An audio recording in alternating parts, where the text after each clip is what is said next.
What's up, everybody? Cam and Chris back again Chris and Cam. with another video.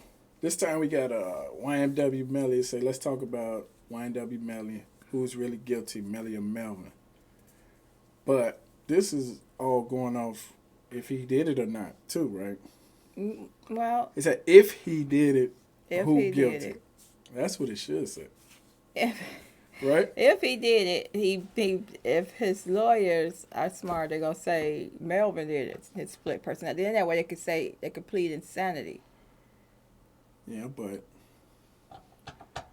Well, okay, but we're interested in this because now we have gotten into YNW Melly and his story, and so we just want to see what happened that led up to this question. right, Period. how he get to this point? Yeah. That's crazy. It's Right. just like if he did it, why would somebody shoot their two friends?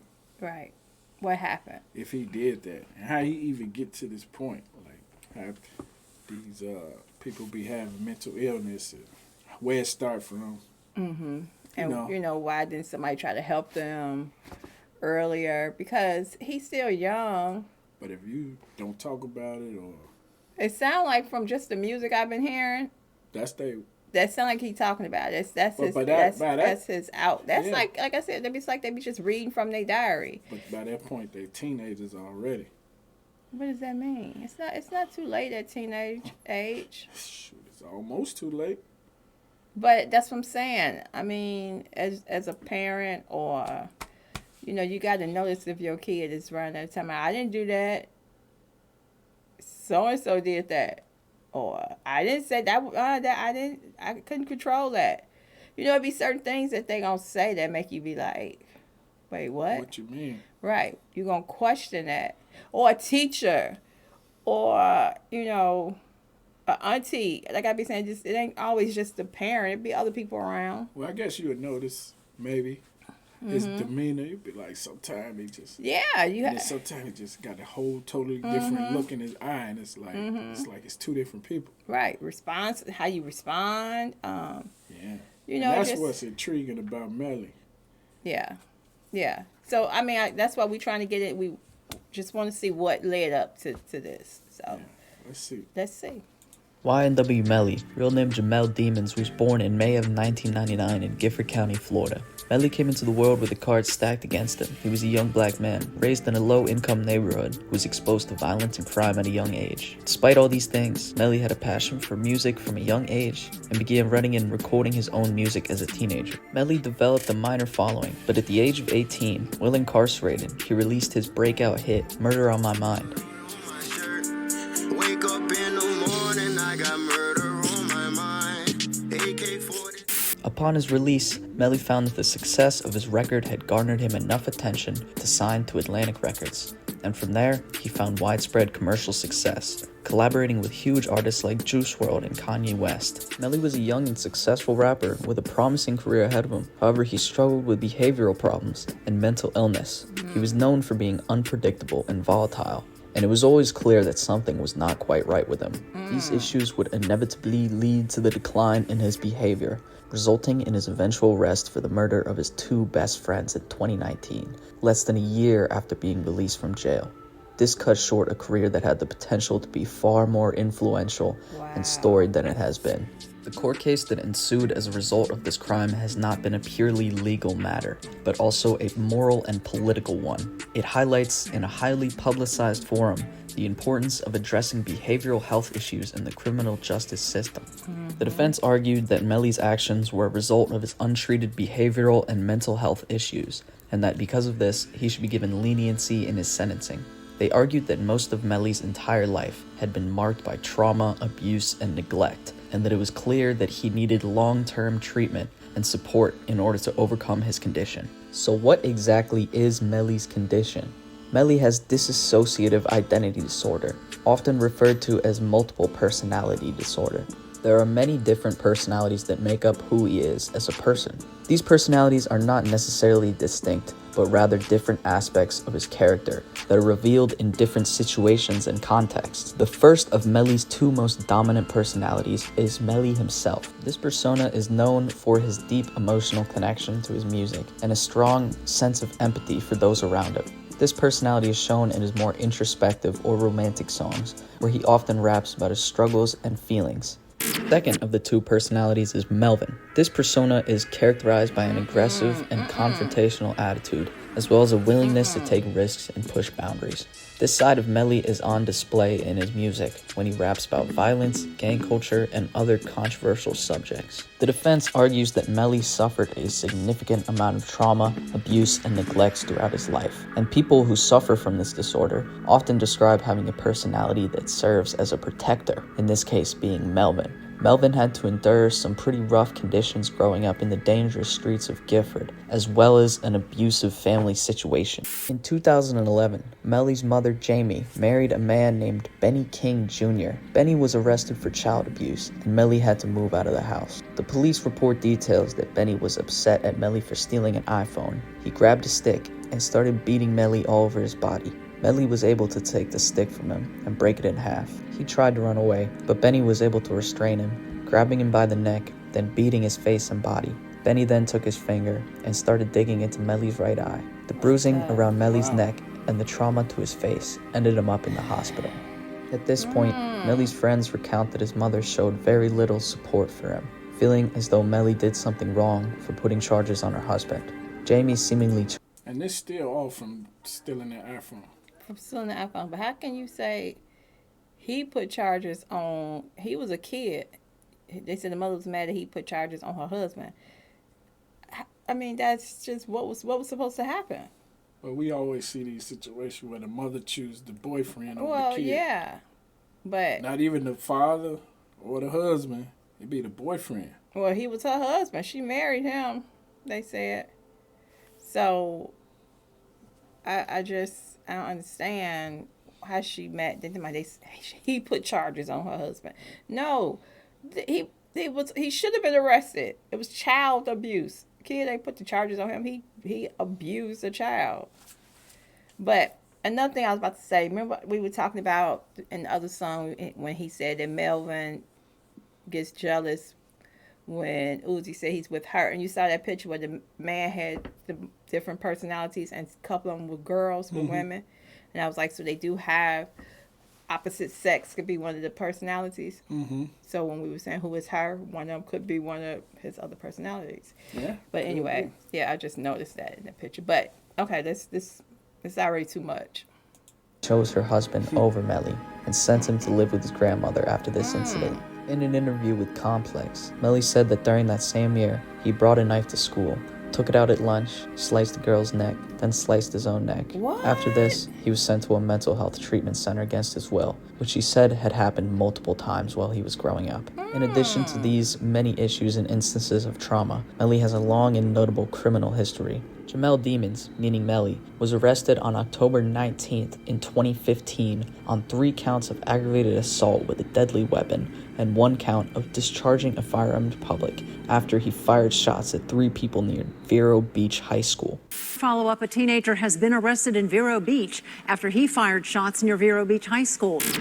Demon spent a year in jail before being released on probation. After being released, he spent the next couple of months in and out of jail on probation violations, such as possession of firearm by a felon or things of that nature. Then, on February 12th, 2019, Demons was charged with 2 counts of premeditated first-degree murder in connection with the October 2018 shooting deaths in Fort Lauderdale, Florida, of 2 YNW associates, described as his 2 best friends, YNW Sack Chaser and YNW Juvie. Authorities purport that Demons conspired with fellow rapper YNW Bortland to stage the double murder of Sack Chaser and Juvie and make it appear as they were fatally injured in a drive-by. Melly turned himself in the next day after someone who looked like him was arrested by Florida police under the guise that that person was Melly. On February 12th at 3:21 a.m., Melly and his 3 friends were seen on security cameras leaving the New Era recording studio.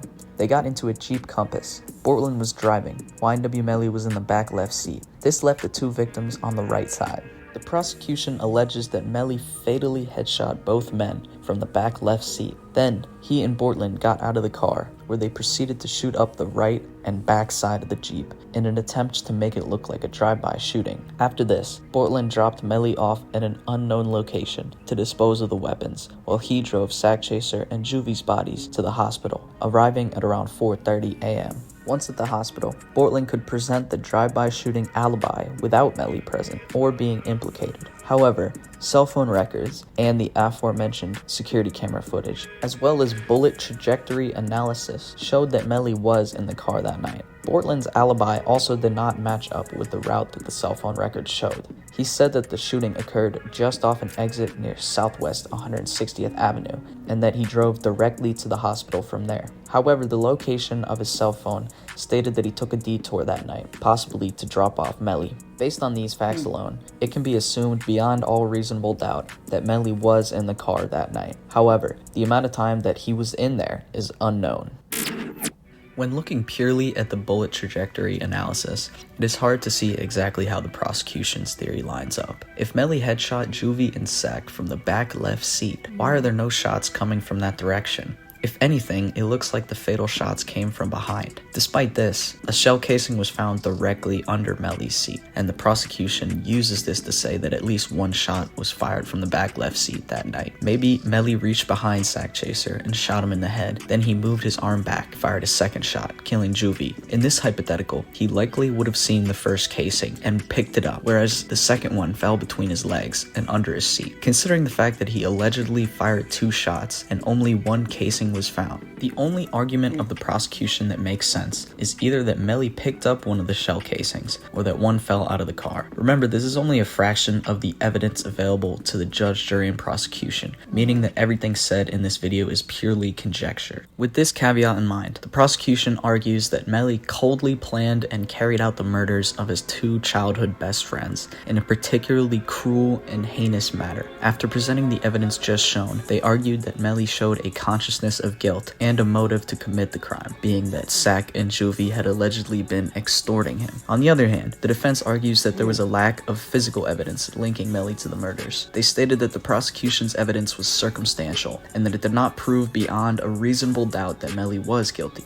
Additionally, any statements made by the defendants were done so under duress, this including Bortland lying about his route to the hospital that night. The defense argues that Melly should be sent to a behavioral health center, similar to the ones he was placed in as a child, instead of prison. Despite the multiple unsuccessful previous attempts, consider the circumstances of his treatment in the best case scenario, being that he makes a full recovery, which is extremely uncommon when it comes to this disorder, but not impossible. After recovering, Melly is one persona. In the eyes of the judge, Melly could only go one of 2 ways in the development of a singular persona that would be realistically productive and safe to society. What? He's saying he can only go one way. I mean, it could go one of 2 ways. Now, what if Melvin is the only persona That that he ends end up up being the one? That's the scary part, or crazy part. Society. Under the most ideal circumstances, Melly would become fully aware of and exert acceptance over the trauma and pain that has caused his Melvin persona to develop in the first place. He would fully adopt the Melly persona, and the Melvin persona would subside entirely, meaning he would no longer suffer from any of the behavioral issues associated with him. The other outcome in this formation of a single identity would not be ideal or seen as positive in any way, especially in the eyes of a judge. This outcome would either be the Melvin persona engulfing the Melly persona entirely, or ending up with some negative mix of the 2. Even if the slightest trace of the Melvin persona exists within Melly, he could still be considered guilty in this argument. To demonstrate this point, let me pose to you the fable of the scorpion and the frog. A scorpion asks the frog to carry him over a river. The frog is afraid of being stung, but the scorpion argues that if it did so, both would sink, and the scorpion would drown too. The frog then agrees, but midway across the river, the scorpion does sting the frog, effectively killing them both. As they're sinking, the frog asks why, and the scorpion says, "Because it is my nature." The fable teaches that some people cannot resist hurting others, even when it is not in their own interests. So how does this apply to Melly? The way of being inherently good, and by doing so making the obvious decision to save yourself, meaning fully adopting Melly, in this case, not stinging the frog? Or is it just in your nature to be the way that you are, adopting the current balance of the two personalities and thus stinging the frog. It doesn't matter in the eyes of the judge that maybe 50% of the time the Melly scorpion will be crossing and nobody will get hurt. He would have to be crossing the river as Melly 100% of the time. Recovery from this disorder of any kind is uncommon to begin with, even with the proper care. Recovery is a lifelong process, meaning that 100% control over which personality one would be in at any point in time and in reaction to any sort of situation is extremely unlikely. It's just not how the disorder typically works, but it is possible. So my question for you to think about is, did he do it? And if he did, does he deserve leniency in his sentencing? Let me know what you think. Bye. Okay. So, first of all, did he do it? Because so he could have picked somebody else up and they could have got in there and shot them. Who knows? They got video of him coming out the studio. But yeah, but after that, who knows? Right, who knows? On the next block. He could have got out. He could have got somebody else in there. Who knows? Who knows? Now, that's one thing you can say. Yeah, you can't definitely say he was in the car when the shots got fired. The only thing I'm looking at is, do somebody with this type of illness need leniency? Well, I don't know if you can say. Leniency or not, he need to go somewhere where he can get help. He needs some help. Seriously. Because being in jail, he would be in the position to hurt other people, right? Mm-hmm. Yeah, of course. Now we know he having a lot of. Well, I've heard also, just from his. That's what guards. And stuff. Right, that he's having a lot of issues and. But is it because Melvin come out and Melvin got a mouth on him and Melvin is... Who knows? Because some people do that just so they can get out of jail. Oh, of course. While they wait no trial, they able to... But that don't seem to be working. He's been in there for how long? 4 years now? Yeah, they don't seem to be working. But I don't know. That's sad because you see people mentally get made like that by so much trauma. Yeah, but now we didn't hear like I was just saying, this has been going on for years. What? Him having these issues, these behavior issues. He cut a girl throat in school. Neck. He cut his own neck the same day. Like, that's stuff that should have been jumped on right then and now. They did put him away then for what? A hot second? And then you just... Right, you don't continue. Shot up somebody. Yeah, they're right. He was out a year later. He shot up a high school, or in front of a high school. Shot at some people in front of a high school. Open fire, they said. What do you do? So y'all keep putting him. You put him in there, let him out. Put him in there. You ain't giving him no help probably right here, and he just in there. Probably not getting any of the help that he really need.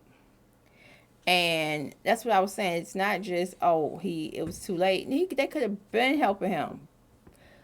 Yeah, they should have been helping him. Grandmother, he had a grandmother he lived with. I'm saying, by this time he grown and got money. It's a wrap. No, he wasn't grown when he went to go live with that grandmother after he need help now, and it's still. But you can't fix that stuff. You can fix it. Somebody can fix it. That person got to, and they got to control. You know what happened? I know. Hard. Oh yeah, that of course. But again, that's why you get them help so they can figure out how they can control it, see what they can do. But like you said, after a certain point, when he got out of jail the last time and he actually was blowing up, when nobody gonna stop him then? Melvin, Melly, whoever that is making this money, keep it going. Let's just leave that alone. Leave him alone. Let him do what he doing. It's making some money. He getting famous, and then he end up killing these people. And they still just like, well, I ain't gonna say these people end up getting killed. Allegedly. But I just think it's a sad story. It's messed up all the way around. Yeah. It's just messed up. But we're gonna have to keep watching and see what happens. Stay tuned on this. Yeah, this is to be continued. Man, there's so much stuff going on in these little young dudes' heads, man. It's just so crazy. And it's crazy because it all starts from somewhere. When you little, man, the little stuff you go through just shape your whole life. Mm-hmm. And it's sad. And at first I was going to say, was that stuff true? How we know? But they put the picture of the stepfather up there. They put, like, I'm guessing. He said it's police records. Yeah. So it ain't Right. It ain't made up. Yeah. Wow. I feel sorry for these dudes. Yeah, me too. That's sad. Because you go through stuff and then the end result is you doing something bad, but Yeah. nobody gave you help when you was little, and now Yep. it's this point. Now you a bad guy. No, that ain't just it. Yeah. Yep. But what can you do? What can you do? All right. Thank y'all for watching. Y'all like the video, subscribe if you ain't subscribed, please. That's horrible. It's just sad. Yeah, because it's like he could have really done something with himself if he had the right help. It ain't over. I Like you said. It ain't over. We see people we thought had good evidence on them. Yeah. And I get know. off. Yeah. They So ain't got no evidence on him. not really. They It's got all phone speculation. records. That's what they keep to my phone records. Technology is what got them. So we shall see. Yeah. All right. Well, thank y'all. Peace.